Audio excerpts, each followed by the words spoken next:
بسم اللہ الرحمن الرحیم نحمدہ ونصلی ونسلم علی رسولہ الکریم۔ تھوڑا سا ذکر گزشتہ روز بھی کیا تھا۔ خان صاحب نے لانگ مارچ کا اعلان کر دیا ہے۔ دوسرا، شہید ارشد شریف کی میت رات اسلام آباد پہنچ گئی، اور تیسرا، فوجی ترجمان نے I S P D G I S P R نے گزشتہ رات بیان جاری کیا کہ ارشد کا قتل کمیشن بنایا جائے۔ کس نے باہر بھیجا؟ تحقیقات ضروری، الزام لگانے والوں کے خلاف کارروائی کی جائے۔ یہ تینوں چیزوں پہ تھوڑا سا گفتگو کرنی ہے۔ خان صاحب نے اعلان کیا ہے کہ لاہور لبرٹی چوک سے، یعنی ہمارے بالکل ساتھ 4-5 منٹ کی واک ہے، یہاں سے نماز جمعہ سے پہلے ہی انہوں نے ٹائم تو 11 بجے کا دیا، ظاہر ہے جمعہ بھی لوگوں نے پڑھنا ہے، تو میرا اپنا خیال تو یہ ہے کہ انہیں نکلتے کو ٹائم لگے گا۔ انہوں نے منصوبہ بندی یہ کی ہے کہ یہاں سے نکلیں گے اور میرا خیال شام تک وہ آزادی چوک ہی جائیں گے، رات شاید لاہور میں رہیں، اور اعلان کیا ہے کہ رستے میں گجرانوالہ، گجرات، جہلم وغیرہ وہ رات کو سٹے کریں گے، اور دن کو جی ٹی روڈ پہ ان کا لانگ مارچ جو ہے وہ رواں دواں ہوگا۔ قافلے خیبر پختونخوا سے، گلگت سے، آزاد کشمیر سے، سندھ سے، پورے ملک سے آ رہے۔ ایک بڑا عجیب بڑا مظاہرہ متوقع ہے، بہت بڑا کراؤڈ جمع ہوگا۔ ایک تو لوگ مہنگائی سے مارے ہوئے ہیں، دوسرا اس وقت جو ظلم ہو رہا ہے، ایک صحافی اٹھایا گیا اس کو مارا گیا، دوسرا اٹھایا گیا اس کو ننگا کر کے مارا گیا، تیسرا سینیٹر اٹھایا گیا اس کو ننگا کر کے مارا گیا، چوتھا ایم این اے اٹھایا گیا اس کی تذلیل کی گئی۔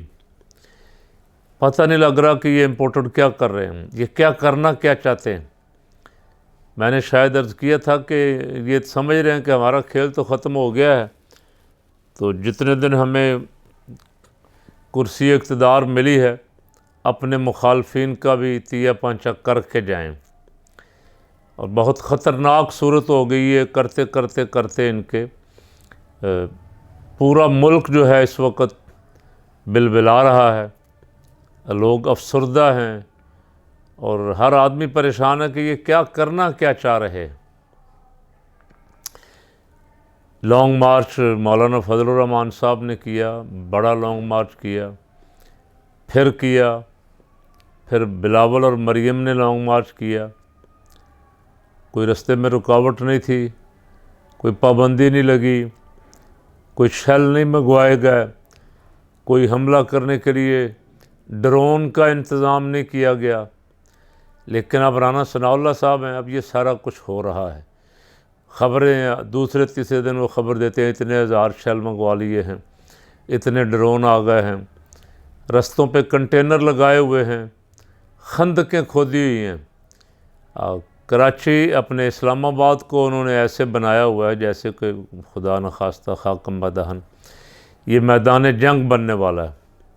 خان صاحب نے کل بڑا واضح اور دو ٹوک اعلان کیا کہ لانگ مارچ بڑا پرامن ہوگا، رستے میں کسی جگہ بھی امن خراب کرنے کی اجازت نہیں دی جائے گی، لیکن ایک بڑے خدشے کا اظہار بھی کیا۔ انہوں نے کہا مجھے خدشہ ہے کہ یہ رانا ثناء اللہ اینڈ کمپنی گڑبڑ کروائے گی۔ گڑبڑ کیسے وہ کرواتے ہیں سب جانتے ہیں۔ میں تو بارہا دفعہ بھگت چکا ہوں نا، بارہا دفعہ ایسے جلسوں میں رہا ہوں جہاں منتظمین کے پہنچنے سے پہلے ہی حالات خراب کر دیے جاتے تھے، آگ لگا دی جاتی تھی ٹائروں کو، اور توڑ پھوڑ دکانوں کی جاتی تھی. کوئی 10 15 20 بندے آپ شامل کر دیں اس میں, وہ کام شروع کرتے ہیں, باقی پیچھے پھر اور شروع ہو جاتے ہیں. تو خان صاحب کو خدشہ ہے کہ گڑبڑ کروانے کی کوشش کی جائے گی. انہوں نے اپنے لوگوں سے بھی کہا ہے کہ پرامن رہنا ہے, اشتعال کوئی دلائے بھی تو اشتعال میں آنا نہیں, مسلح نہیں آنا, خالی ہاتھ آنا ہے. اس کے باوجود بھی حکومت یہ بھی کہا کہ ہم جو عدالت نے ہمیں حکم دیا ہے اس کے مطابق رہیں گے, جہاں تک کا دیا ہے وہاں تک رہیں گے, اس سے آگے نہیں جائیں گے. سارا کچھ کہنے کے باوجود بھی حکومت, رات کا تو ویسے لگ رہا کہ حکومت ہے ہی نہیں کہیں. شہباز شریف صاحب گئے ہوئے ہیں سعودی عرب, اور ان کے جسے کہتے ہیں نا طوطے اڑے ہوئے ہیں, ان کی باڈی لینگویج سے نظر آ رہا ہے کہ ان پہ بے حد گھبراہٹ طاری. رانا ثناء اللہ شاید کہیں چھپ گیا ہے, پتہ نہیں, نظر نہیں آ رہا کہیں. دوسرے تیسرے دن کو بیان دیتا ہے. مولانا جن کو کہنا چاہیے تھا, مولانا فضل الرحمان صاحب کو, کہ بھئی ہم نے بھی نکالا ہے, وہ بھی نکال رہے ہیں, کرنے دو. دھرنا ہو جائے گا تو کون سی قیامت آ جائے گی, لانگ مارچ ہو جائے گا, کیا ہو جائے گا. لانگ مارچ سے, دھرنے سے حکومتیں تو نہیں بدلتی, لیکن چور ہے نا. مولانا بھی کہہ رہے ہیں کہ آؤ ہوں خان صاحب آؤ, حکیم ثناء اللہ تمہارے لیے کوئی نیا نسخہ لے کے تیار بیٹھے. ان مذاق اڑا رہے ہیں اور دھمکی دے رہے ہیں. رانا ثناء اللہ کو ایک ہٹلر بنا کے پیش کر رہے ہیں, اور اس ہٹلر کو قوم نے دیکھا ہوا ہے, کتنے کو دلیر ہیں, ہم سب کو پتہ ہے اس کا, کس طرح آئے ہیں دوبارہ اقتدار میں, اس کا بھی سب کو پتہ ہے. یہ کس طرح اپنے مقدمات ختم کروا رہے ہیں, بچہ بچہ جانتا ہے. تو میں بھی ان سے کہہ رہا ہوں اپنے اس پیغام کے ذریعے کہ کوئی تصادم کا رستہ اختیار نہ کریں.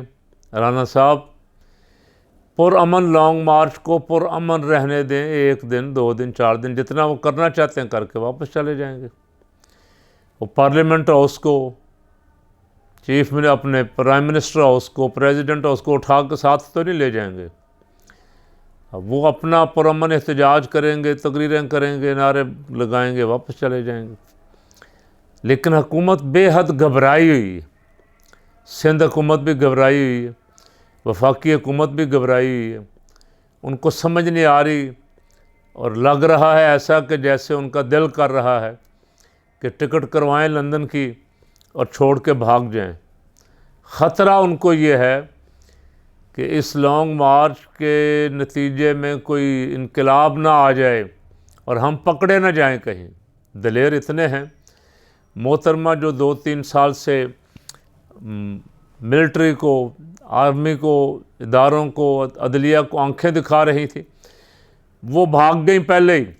ان کے والد نے ان سے کہا کہ جتنی جلدی ہو جائے نکل آؤ. ان کو آج پاسپورٹ ملا, رات کو یہاں سے رخصت ہو گئی کہ لوگ مرتے ہیں مریں, میں نہ کہیں پکڑی جاؤں, ہمارے گھر کا کوئی فرد جو ہے وہ کہیں قابو نہ آ جائے. بہرحال دعائی کرنی چاہیے کہ اللہ تعالیٰ یہ وقت بھی خیر و عافیت کے ساتھ گزار دے. اور جانے والے لانگ مارچ میں خان صاحب نے بلا امتیاز پارٹی اپیل کی ہے, قوم پوری نکلے, آزادی کے لیے نکلنا ہے اور چوروں سے نجات کے لیے نکلنا ہے. ارشد شریف صاحب کی میت شہید کی یہاں آ گئی, پوسٹ مارٹم بھی ان کا ہو گیا, اور ان کے بیٹے کا انتظار ہے جو باہر تعلیم حاصل کرنے کے لیے گیا ہوا ہے. کل ان کے جنازے کا اعلان کیا گیا ہے 2 بجے فیصل مسجد میں.